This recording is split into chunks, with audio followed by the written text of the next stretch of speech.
स्वयं के साथ दूसरे से बिल्कुल ही संबंधित नहीं होते। तुम तो बस उपयोग करते हो दूसरे का। इसीलिए कामवासना से जुड़े साथी निरंतर लड़ते हैं, क्योंकि एक अंत अनुभूति वहां होती है कि दूसरा मेरा इस्तेमाल कर रहा है। कामवासना युक्त साथी आंतरिक समस्वरता के बिंदु तक नहीं आ सकते।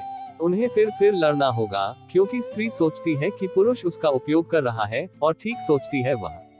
इसमें कुछ गलत नहीं। और पुरुष सोचता है कि स्त्री उसका उपयोग कर रही है। और जब कभी कोई तुम्हारा उपयोग करता है साधन की भांति, तो तुम्हें चोट लगती है। ये बात शोषण जैसी मालूम पड़ती है। पुरुष संबंध रखता है उसकी अपनी कामवासना से, स्त्री संबंध रखती है उसकी अपनी कामवासना से। दोनों में से कोई गतिमान नहीं हो रहा होता दूसरे की तरफ। गति वहां होती ही नहीं। वे दो स्वार्थी व्यक्ति होते हैं, स्वकेंद्रित, एक दूसरे का शोषण करने वाले। यदि वे बात करते हैं प्रेम के बारे में और उसके गीत गाते हैं और काव्यात्मक होते हैं, तो वह बात होती है मात्र एक विमोह, विश्वास पैदा करने की कोशिश, एक प्रलोभन, लेकिन उन्हें दूसरे से कुछ लेना देना नहीं होता है।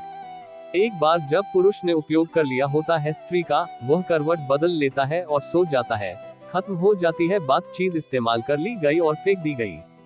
अमेरिका में उन्होंने बनाई है प्लास्टिक की स्त्रियां और प्लास्टिक के पुरुष।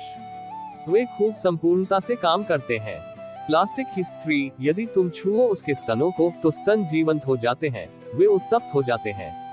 तुम प्रेम कर सकते हो प्लास्टिक की स्त्री से, और वह वैसा ही तृप्तिदायी होता है जैसा किसी स्त्री का, कुछ ज्यादा ही, क्योंकि कोई लड़ाई नहीं, कोई संघर्ष नहीं। समाप्ति पर तुम फेंक सकते हो स्त्री को और सो सकते हो। यही कुछ है जो लोग कर रहे हैं। चाहे स्त्री प्लास्टिक की होती है या वास्तविक होती है, इससे कुछ अंतर नहीं पड़ता है। और स्त्री उपयोग किए चली जाती है पुरुष का। जब कभी तुम दूसरे का उपयोग करते हो साधन की भांति, तो वह बात अनैतिक होती है। दूसरा स्वयं में साध्य होता है, लेकिन दूसरा स्वयं में साध्य बनता है तुम्हारे अस्तित्व की दूसरी अवस्था में ही, जब तुम प्रेम करते हो। तब तुम प्रेम करते दूसरे के लिए, तब तुम उपयोग नहीं कर रहे होते। तब दूसरा महत्वपूर्ण होता है, अर्थवान। स्त्री हो कि पुरुष, दूसरा स्वयं में साध्य होता है। तुम अनुग्रहित होते हो। प्रेम में कोई शोषण संभव नहीं होता है, तुम मदद करते हो दूसरे की। वह कोई सौदा नहीं होता है। तुम आनंद मना रहे होते हो मदद देने में, तुम बांटने से आनंदित होते हो, और तुम अनुग्रहित होते हो कि दूसरा तुम्हें बांटने का अवसर देता है। प्रेम सूक्ष्म होता है। कामवासना वाला स्थूल क्षेत्र छूट जाता है, दूसरा साध्य बन जाता है। लेकिन फिर भी अभी आवश्यकता मौजूद होती है, एक सूक्ष्म आवश्यकता। क्योंकि जब तुम प्रेम करते हो किसी व्यक्ति को, तो एक सूक्ष्म अपेक्षा, चाहे अचेतन तौर पर हो, छिपी रहती है कहीं न कहीं कि दूसरा भी तुम्हें प्रेम करे। ये बात छाया की भांति पीछे चलती है कि दूसरा भी तुम्हें प्रेम करे। अभी भी प्रेम पाने की आवश्यकता मौजूद होती है। ये कामवासना से बेहतर होती है, लेकिन फिर भी एक अपेक्षा तो होती है।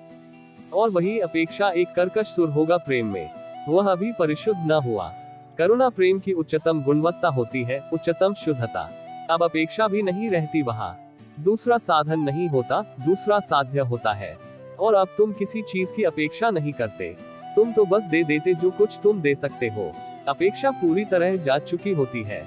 बुद्ध संपूर्ण दाता है, वे दिए चले जाते हैं, वे आनंदित होते हैं देने से। वह सहज बांटना हुआ।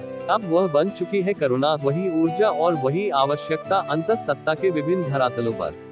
इसलिए कामवासना तिरोहित हो जाती है बुद्ध में, क्योंकि वह पुनः प्रकट होती है करुणा के रूप में। पहली कामवासना भोजन की भांति कोई सामान्य जरूरत नहीं है, वह बहुत असामान्य होती है। यदि भोजन तुम्हें नहीं दिया जाता है तो तुम मर जाओगे, लेकिन बिना कामवासना के तुम जी सकते हो। यदि पानी तुम्हें नहीं दिया जाता है तो शरीर मर जाएगा, लेकिन बिना कामवासना के तुम जी सकते हो। यदि वायु तुम्हें नहीं मिलती है तो तुम मर जाओगे कुछ पलों के भीतर ही, लेकिन बिना कामवासना के तुम जी सकते हो तुम्हारी जिंदगी भर। ये पहला भेद है। और क्यों है ऐसा? क्योंकि कामवासना बुनियादी तौर से व्यक्ति की जरूरत नहीं है। यदि कामवासना पर रोक लगा दी जाए तो जाति मर जाएगी, लेकिन तुम तो नहीं मरोगे। मानव मर जाएगा, वो व्यक्तिगत नहीं बल्कि सामूहिक है। कामवासना जाति की आवश्यकता है, किसी व्यक्ति की नहीं। यदि हर कोई ब्रह्मचारी बन जाए तो मनुष्यता तिरोहित हो जाएगी, लेकिन तुम जियोगे। तुम 70 वर्ष या और भी ज्यादा जियोगे, क्योंकि तुम ज्यादा ऊर्जा बचा लोगे। वो व्यक्ति जिसे 70 वर्ष जीना था शायद 100 वर्ष जी सके बिना कामवासना के, क्योंकि उसकी ऊर्जा सुरक्षित रखी रह जाएगी। लेकिन कामवासना के बिना जाति मर जाएगी। ये पहला भेद है। भोजन की आवश्यकता होती है तुम्हारे लिए, कामवासना की आवश्यकता होती है दूसरों के लिए। कामवासना की जरूरत है भविष्य में आने वाली पीढ़ियों के लिए। तुम तो आ ही चुके हो, इसलिए कोई समस्या नहीं। तुम्हारे आने के लिए तुम्हारे माता पिता को जरूरत थी कामवासना की। यदि वे ब्रह्मचारी रहे होते तो तुम यहाँ नहीं होते, लेकिन वे तो जी लिए होते हैं, उनके लिए ये कोई समस्या नहीं रही होती। वे तो ज्यादा